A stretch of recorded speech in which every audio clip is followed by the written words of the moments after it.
Australia is full of high-rise death traps.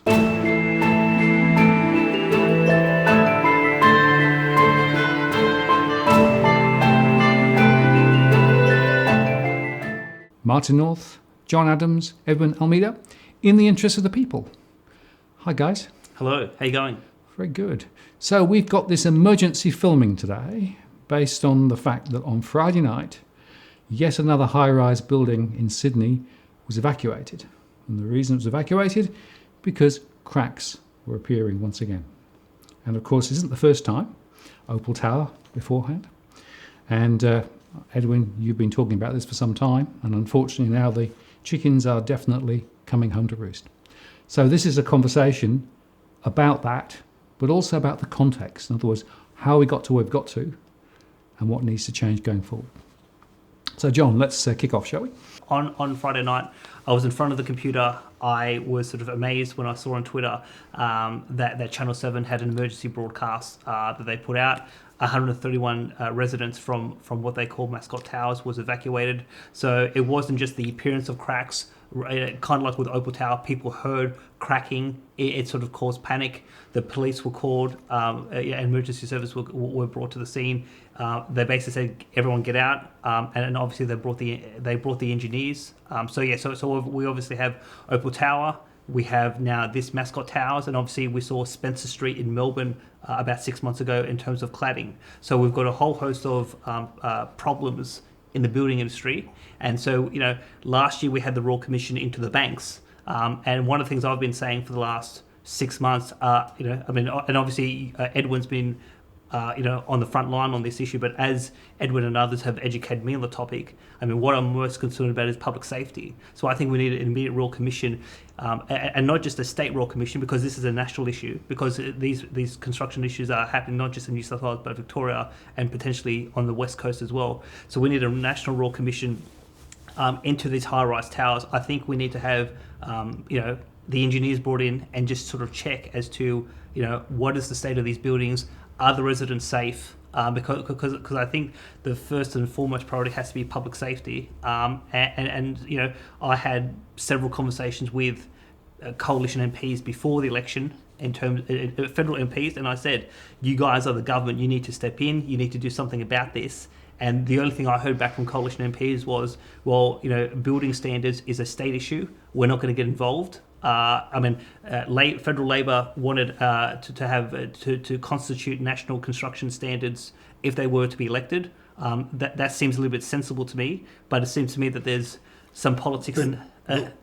Wasn't it the Labor government in the first place that deregulated the whole industry in New South Wales and in Queensland? I think if we're going to start blaming a political party, I think we've got to put them all in the one basket.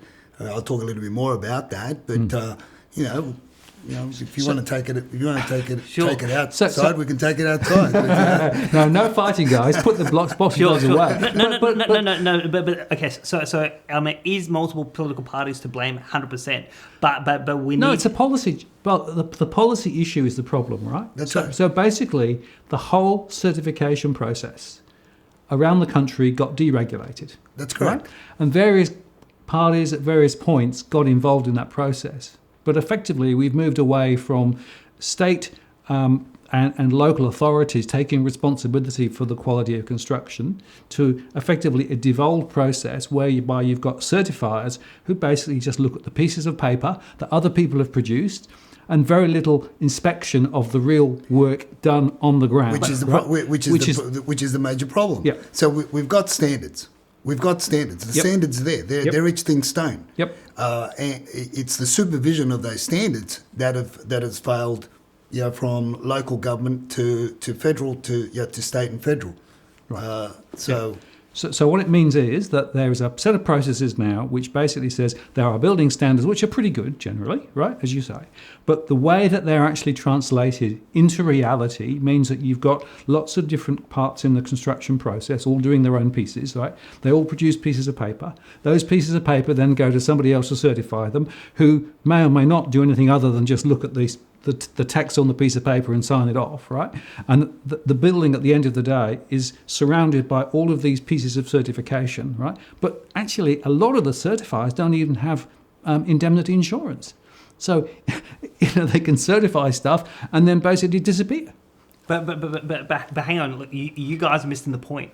The point is people are living in buildings that are unsafe today. Yep. So there's an immediate public safety issue that has to be addressed. And so this is why I talked to federal coalition MPs before the election and said, you guys are supposed to be governing this country. Step in and do something. Otherwise, if we see what happened in London happen here, people could die. Are there policy issues? Is multiple political parties are they responsible for those policy decisions? 100%. But we have an emergency public safety issue that I got basically no traction from the current federal government, and Labor was willing to do something about it. And even though I'm a former Liberal staffer, I'm willing to give props to where props are due. But yeah, so we need to look at the policy issues and resolve them. I totally agree with you on that. It's all about safety issues, but we need to get off the bandwagon of that it's just one party or a party, and we also need to move along from just the high rise, because there are more endemic problems with low set buildings as well as your normal homes that are being built. A lot of people don't know that there are a lot of other silent issues, and these come about by the gyprock that we've imported into the country. Some of the gyprock that we've imported into the country contains asbestos. Now overseas, 10% asbestos in a gyprock sheeting is okay. It's normal. It's deemed to be safe, but not by our standards. That's in gyprock. Then you've got the electrical cabling. It's a very low quality. It passes all the BSA standards, but it's of very low grade and quality. So we're going to have a lot of electrical issues. So there's a lot of problems, as I say, not only in the high rise with some materials that are being used, but also in your normal everyday developments and construction of newly built homes. So totally agree with you. Safety is the issue, but it's local government, state government, and federal government from all walks of life in those bodies that need to be accountable for. Right. So essentially, it seems that we've got two sets of questions that are actually tied in together. The first is, what do we do from this point forward, which is, John, your point about this is an emergency, right? Yeah. Things have to be done and quickly because people's lives are in danger. 100%. Right? So that's the first point. And the second one is the structural question, which is, okay, we know how we got to here, but things have got to change significantly and dramatically if we were actually going to basically stop this continuing into the future, because there have been a number of inquiries, there have been a number of reports, and frankly, very little has changed. That's right. And Matt, I think where we could start in terms of this is the strata companies have to start reporting and have to start basically informing the owners corporation of what's going on with the developments. They don't, as I've been saying from 5-6 years ago. Yep. They don't, because of the dangerous liaisons that strata companies have with the developers. Because if they start reporting on the issues when the buildings are first completed, or when they take over and they start noticing all these, some of these issues start to surface, they don't report it straight away. And why? Because if they do, it means that the developer has to go in there. The developer and the builder has a responsibility under that 2-year tenure to go in there and get the thing, get it rectified, get it looked at, right? But they don't. Why? Because then the developer doesn't give them the next project to manage. And that is an issue. Right. Then on top of that, you've got the property management companies that also work in par. So it's these dangerous liaisons that have to be broken down, and there has to be accountability and responsibility to in these groups. Because let's face it, John and Martin, a lot of these buildings are built under SPV, special purpose vehicles, Phoenix companies that come up, $2 companies that materialise. Once it's all sold off, they close down. A lot of the time, they don't even pay the GST. Now, there's a stop to that now, but there's a lot of companies in a lot of trouble now that they haven't paid the GST, and they're in the courts for millions of dollars. That's another story. So if you're going to chase developers, if you're going to chase builders, folks, they've come and gone. And secondly, the strata managers and the owners' corporations via the strata managers have not complied with the regulations themselves, which were diluted in 2014-15. Rather than making them safer for owners and occupants, the government diluted the regulations to give developers and builders a free pass. It was insane, the things that have been going on. Okay, so the first question I just want to sort of get us back on track, Edwin, is, okay, so is it fair to say that there are thousands of buildings that potentially have structural problems across the country? Yes. But from an engineering point of view, how much of those issues do people in the know actually know about, could there be buildings that they think are safe, but then when they hear a crack, they go, "Oh, we didn't expect that." Okay. Again, we need to open this other can of worms as well, and that is that you're thinking about cracks as being the major issue. You're thinking about settlement movements as being the major issue. I, on the other hand, sit on the fact that there are greater problems than just settlement cracks and foundational issues, which stems from water penetration and the water penetration in the apartments themselves, bad ventilation, the mechanical ventilation failing, again compliant with the compliant but yet failing in all different manners. So you've got this greater problem, which is mould. Mould is the silent killer right now, and it has been for the last 7-8 years. Wait until these children that are growing up, or people that are living in these dog boxes, with very little ventilation. Wait until they start developing respiratory problems in 3, 4, 5, 10 years down the track. That is a greater issue that seems to continue to fly under the radar. But I've been talking about that for over 8 years as well. And I've taken footage and put it up on YouTube and of the issue. So let's look at the whole problem. I totally agree with you, John, on that. Construction is a major problem. So effectively, the idea of a Royal Commission, which basically is a soup to nuts look at the whole process and the systems behind it, right? Which is what I think you're both saying is what's required, because otherwise we're just going to have little bits of sticking plaster and sellotape and everything else just put over the cracks again, literally put over the cracks, right? Exactly. We've got to get to the fundamental questions as to what happened, why it happened, and what needs to be done, right? Sure, but Martin, I think the more immediate thing is that we need an independent set of engineers to critically assess all of these buildings, just so that the government is fully aware as to how many faulty buildings there are before we have more issues. Right, but let's take flammable cladding, right? A report was done quite recently that said there is at least 1,000 properties, high-rises across Australia, with flammable cladding issues, right? They won't publish the list. The list is actually not available anywhere to the public, right? And the reason is they don't want to scare everybody. That's actually what they said. So just to confirm, when you say they, I mean, who is they? Is this the Victorian government, or is this the federal government, or? So the report was following on from what happened in Melbourne, but it was actually looking beyond Victoria. So it was a national estimate. Right. Yep.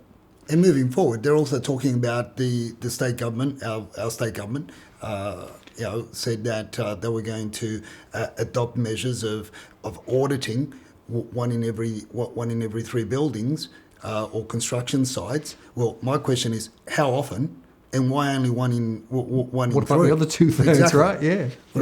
What about the other 2/3? Yep. And going back to your question as well, Uppercut, it's also about, what about all the stuff that's been built in the last 15 years, right, since private certification.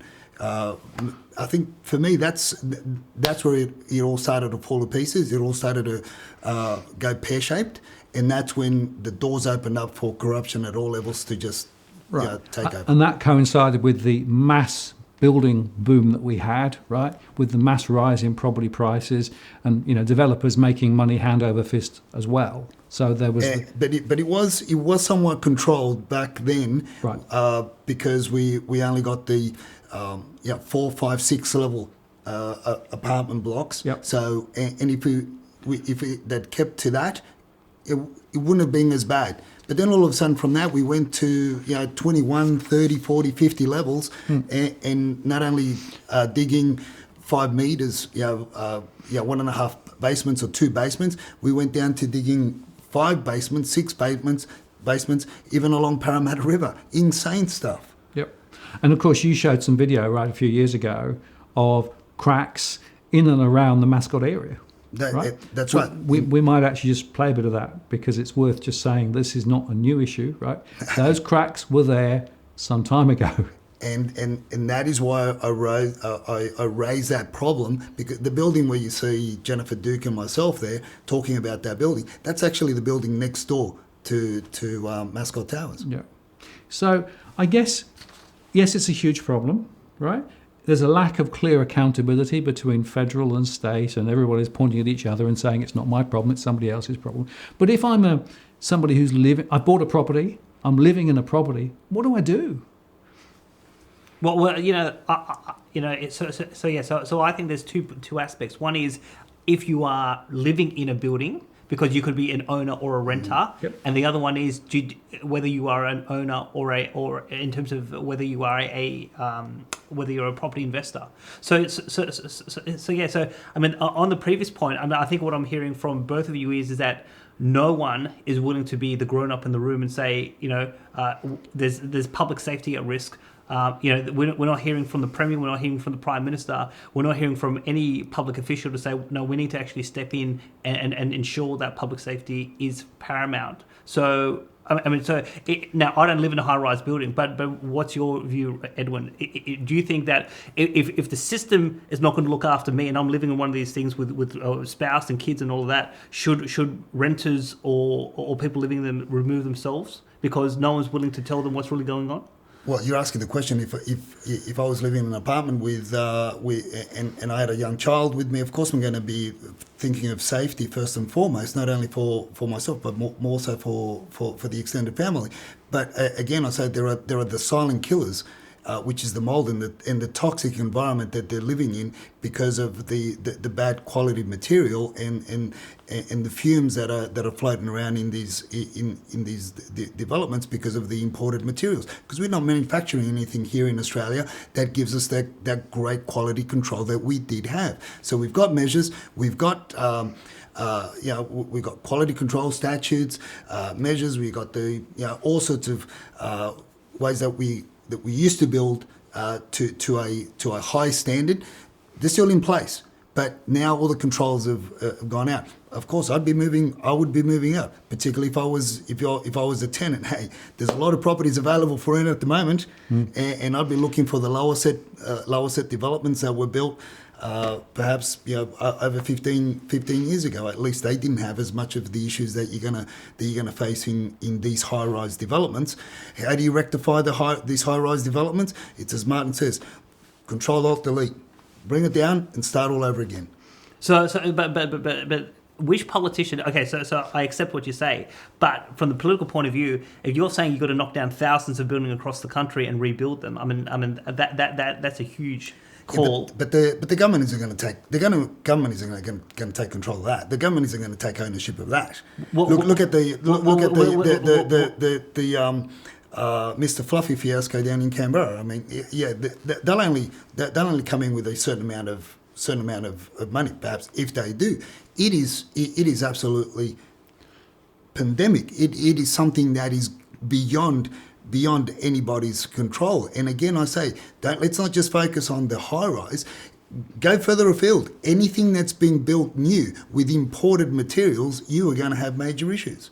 We've got a serious problem on our hands. So I guess there's a couple of implications. One is that the price of properties, these newer properties, are going to come down, aren't they? Definitely. Because people will now assume that there are going to be more issues. Well, I'll put it to you this way, Martin.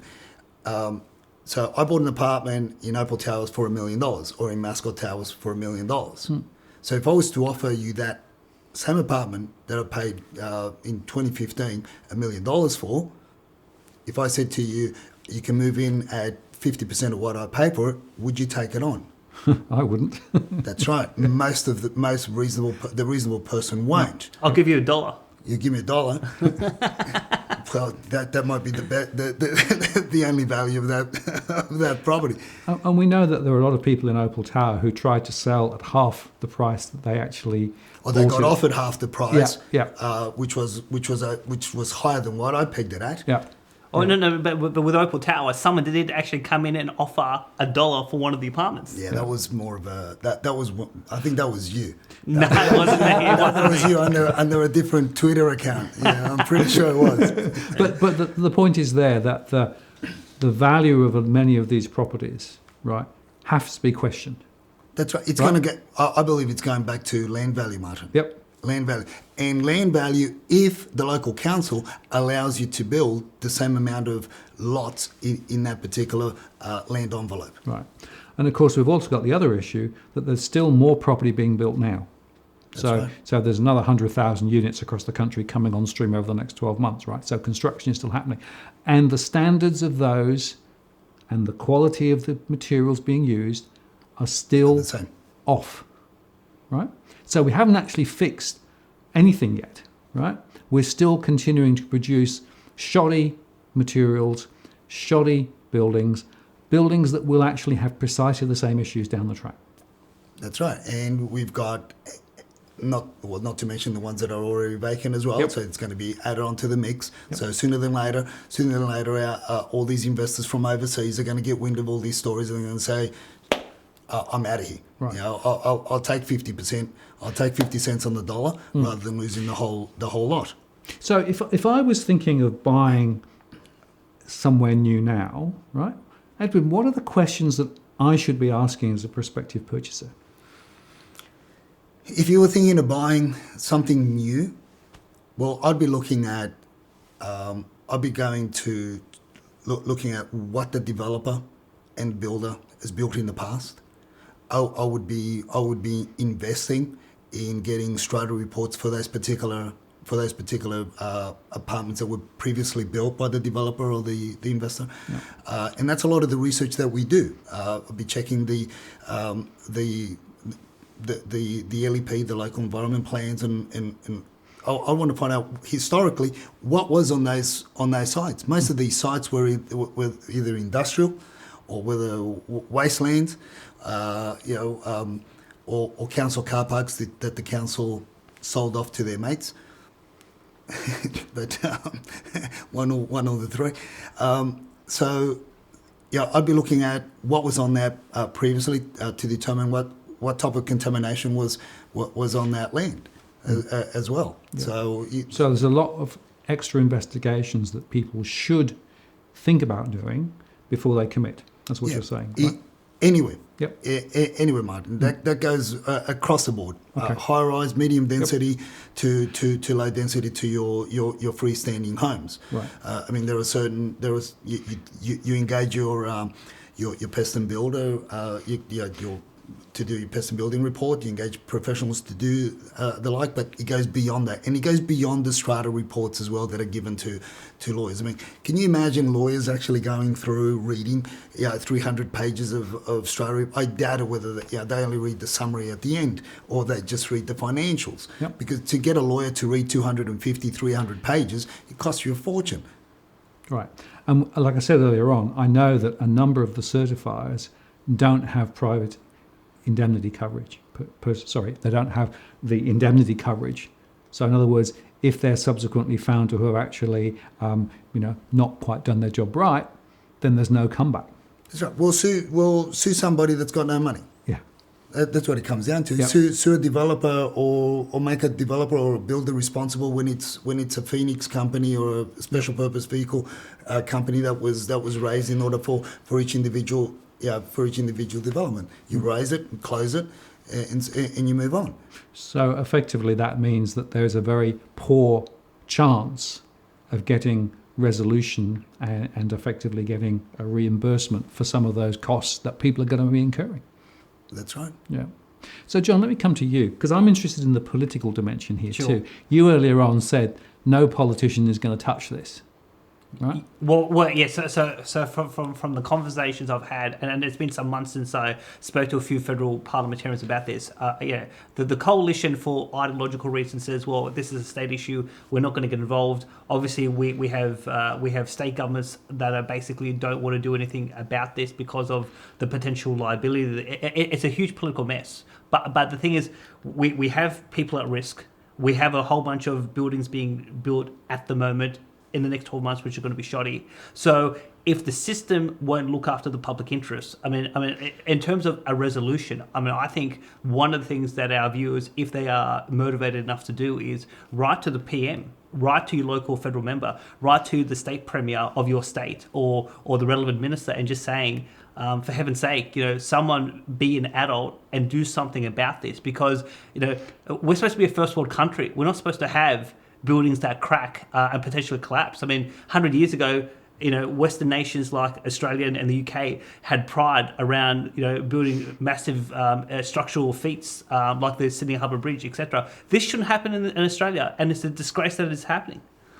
Yeah. So effectively, we have, from the point of view of the interests of the people, to say we have to apply more pressure to the system, to politicians, to the Prime Minister, to effectively those in places of power, because they're not actually doing what they should be doing. Precisely. Right. Message to... Edwin, go on. Hold on. Just taking a step back Yep. there. So the politicians are not doing what they should be doing? Yep.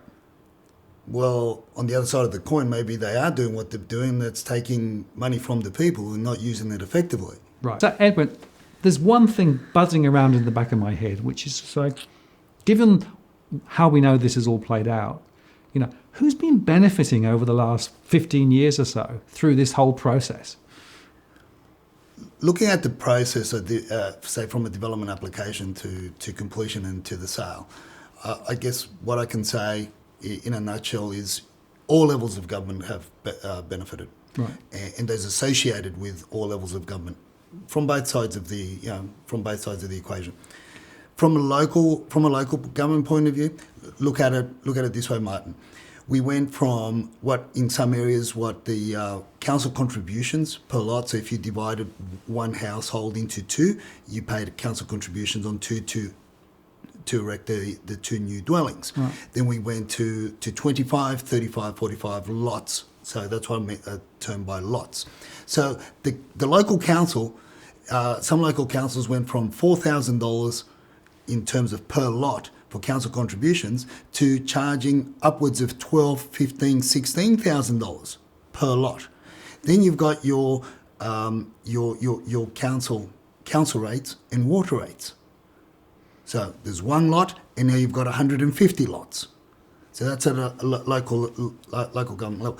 Then you've got stamp duty, which many state governments have benefited from the stamp duty. Then you've got your GST components as well. And then you've got your side deals, upside down deals, brown paper bag deals, and the sell-offs of local car parks to make way for monstrosities, and albeit to benefit the local community. You benefit the local community, all right? Benefit certain families in the local community, and the rest can go to hell. Because the local strip shops lost out because their patrons could no longer park anywhere close to the cafes or restaurants or shops. So you had no choice but to go to Westfields or to go to those congested malls in order to do your shopping, and the local strips lost out. So that in a way the people that have benefit from this. Right, and we know that since 2014 or 15, political donations from developers have been pretty much turned off, right? In theory. Of course, we don't know in practice whether it still happens behind the scenes or under the covers, but they have tried to do a little bit around the edge. But it doesn't sound to me as though they've been really that serious about it. No, I guess being on the front line, and you hear and you get to see a lot of developments. You don't have to look at the changes to the local environment planning as to why and the reasonings why, and you get all sorts of reasons and answers from different levels, and you got state government controlling certain sections of development. But at the end of the day,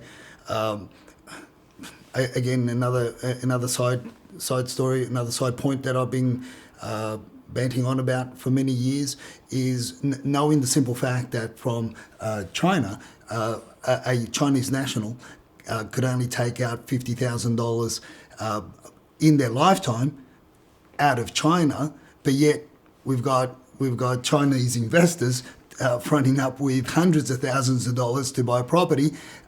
So where was our federal government with all this? What about the banking institutions? It's one big mess, and that's one thing that I can agree with.